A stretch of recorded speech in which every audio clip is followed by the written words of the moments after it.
Alright, so before we get into this week's spooky story, October is National Cybersecurity Awareness Month. And I know what you're thinking. You're thinking, great. Another thing to be aware of. But trust me, this one's personal. You see, it's easy to become complacent about cybersecurity. It only takes one time to fall victim to a scam or have your data stolen.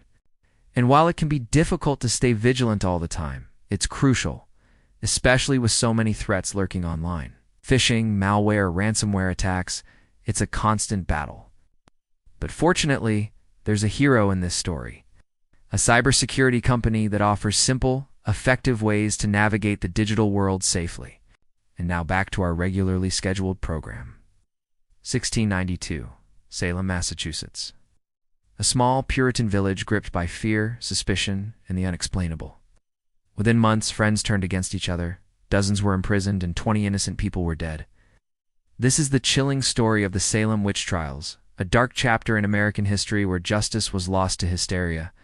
To understand the Salem witch trials, we must first step into the world of the 17th century Puritans. A deeply religious and isolated community, Salem feared the devil's influence at every corner. Life was harsh, controlled by strict moral codes and deep suspicion of anything outside the church.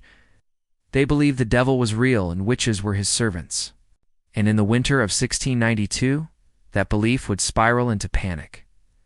It started in the home of Reverend Samuel Parris. His 9-year-old daughter Betty and 11-year-old niece Abigail Williams began to have strange fits, screaming, contorting, babbling in tongues. Doctors were baffled.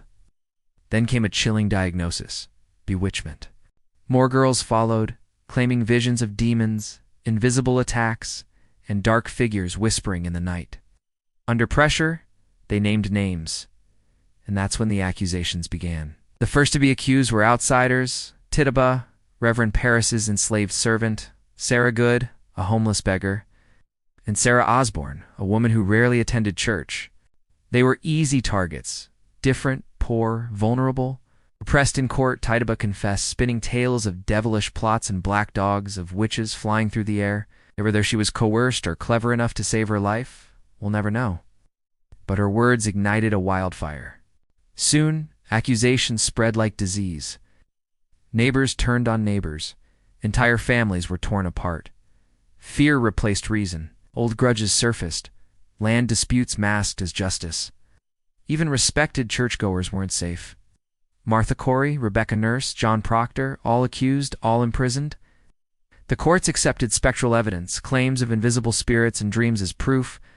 It was impossible to defend against. And as the jails filled, the nooses were tied. Between June and September 1692, 20 people were executed, 19 by hanging. One crushed to death with heavy stones. That man was Giles Corey, who refused to enter a plea. He was pressed for days under slabs of rock. His final words, or wait, his silent defiance became legend. Most of the condemned were women, but a few men, too, were caught in the spiral of fear. All of them innocent. By autumn, doubt crept in. When accusations reached the wife of Massachusetts governor, the panic finally paused. Public opinion shifted. Clergy spoke out. And Governor William Phips shut down the special court. The remaining accused were released. The execution stopped. But the damage was done. In the years that followed, the trials were condemned. Judges apologized. Families were compensated, though no money could restore what was lost.